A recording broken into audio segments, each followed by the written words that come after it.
Alright, everyone. Good evening. I'm Meteorologist Grant Carlton. Had some technical difficulties, of course, but we should be good now. I'm going to do one more update here at 12:45 a.m. for Tropical Storm Idalia. It is continuing to meander around the north of Charleston. Here's the 11 p.m. update. Continuing to weaken as a tropical storm with 60-mile-per-hour winds, and it will continue to make a northeasterly to easterly shift as it pushes off south of our shores. And then here, heading into weekend next week, it's going to kind of meander around Bermuda. So even though the eye, that track, isn't coming through eastern North Carolina, its impacts are widespread.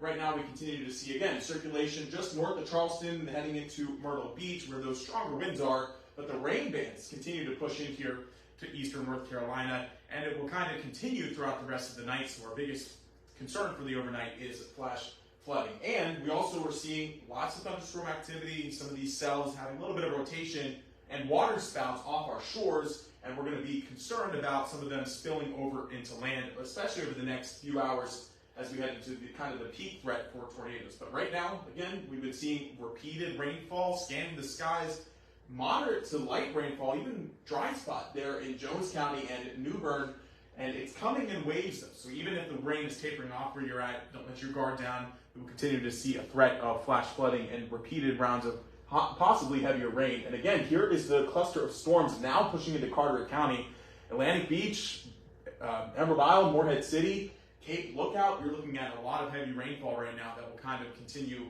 over the next hour or so, and we're going to track the potential for any of those water spouts to spill over. So if you live east of Highway 17, you're going to want to have a way to have alerts throughout the overnight. We generally picked up about an inch across most of the region. However, some places like Southern Duplin, Southern Onslow, Southern Duplin County have picked up maybe 2 inches, 3 inches, and Carteret County is certainly about to get a heavier dousing of rain as well. It's the repeated rounds of rain that will continue overnight that gives us the concern of flash flooding. We are under a flood watch until not just tonight, but into tomorrow as well. So we're going to really have to watch out, especially for your commute here on Friday morning, of the potential ponding of roadways and that flash flooding that still could be ongoing. So here's future track in the overnight hours.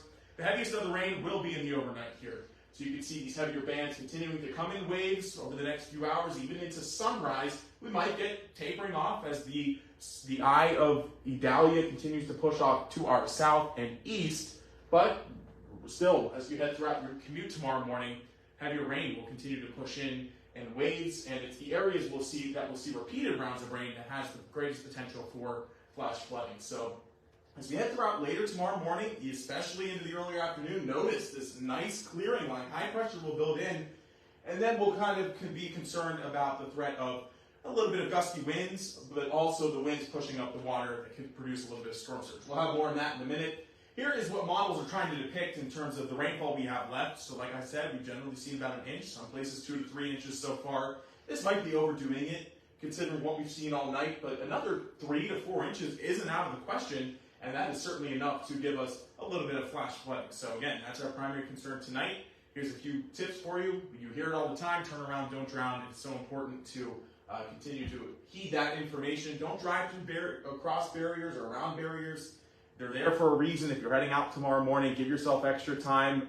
Tune in to learn about some road closures potentially, and also let your employer know if you, of course, might be late. Never try to drive through water, and if you are out and about trying to see some of this flash flooding, don't wade through the water. You don't know what's beneath that water. Could be some washed out roads or maybe something dangerous floating in there as well. Like I said, we also have the potential for a tornado tonight, especially east of Highway 17. We have a tornado watch until 4 a.m. So this is the time where that threat is a little bit more elevated as those heavier storms kind of push on shore, and the SPC kind of picks up on that as well. So you can see where the convergence of the winds are. That's where the most spin in the atmosphere is. So coastal Onslow County, Carteret County, even Jones County, especially if you head into the later portion of the night, Overcoke, Cape Hatteras, that threat kind of pushes up north with the storm as well. So we'll continue to monitor that. Here is the SPC aligns with that as well.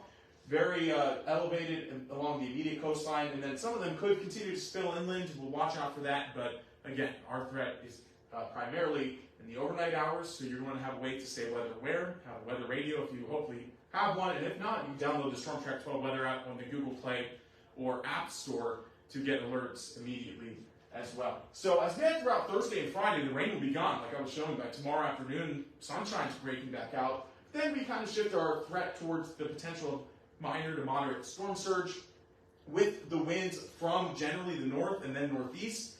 We are very familiar with this here in eastern North Carolina.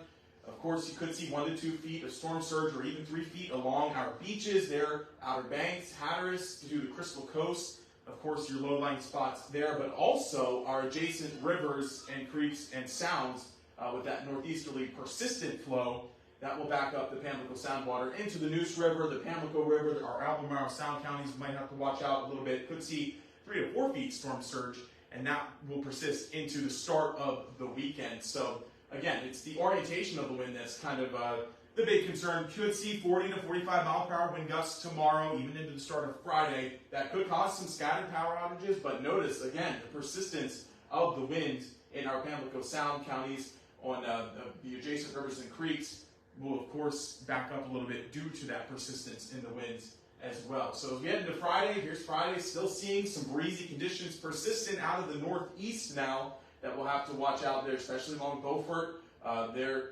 coastal Pamlico County, Carteret County, and then even along the Neuse River, Pamlico River.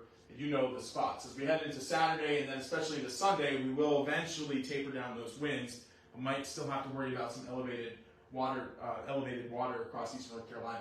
High tide is very important in this event as well. Of course, we have the super full moon, the blue moon, and high tide tonight was at 7:29 p.m. So high tide tomorrow will be around 8 a.m. as you're waking up for work. So that's kind of the more concerning times for that elevated water rise in our rivers and sounds and even at our surf areas as well. 8 p.m. tomorrow night, and then around 9 a.m. on Friday, we're still looking at some elevated water due to that high tide as well in the winds. We also have a threat for river flooding as we head throughout the next few days as well. As you know, some of our rivers have a delayed response to some of this heavy rainfall. The Trent River west of Trenton and the Cape Fear River near Chinkapin, of course, has some of the higher threats as well. But any of our adjacent rivers and creeks, due to this heavy rainfall tonight, might give it a delayed response in terms of the potential for flooding and with the storm surge and some elevated water as well. So one last update here on radar, if you're still tuning in, we're watching heavier rain and storms starting to spill over in Carteret County, especially Cape Lookout, Onslow County, coastal Onslow County, kind of getting some of those heavier storms as well. We will be on the lookout for possible isolated water spouts turning into tornadoes. But right now, just continued scattered, widespread heavy showers. Watch out tonight and tomorrow morning for the potential for flash flooding. We'll continue to update all night online here and also on air at 4:30 a.m. But check out our 7-day. Not much rain after tonight and tomorrow morning.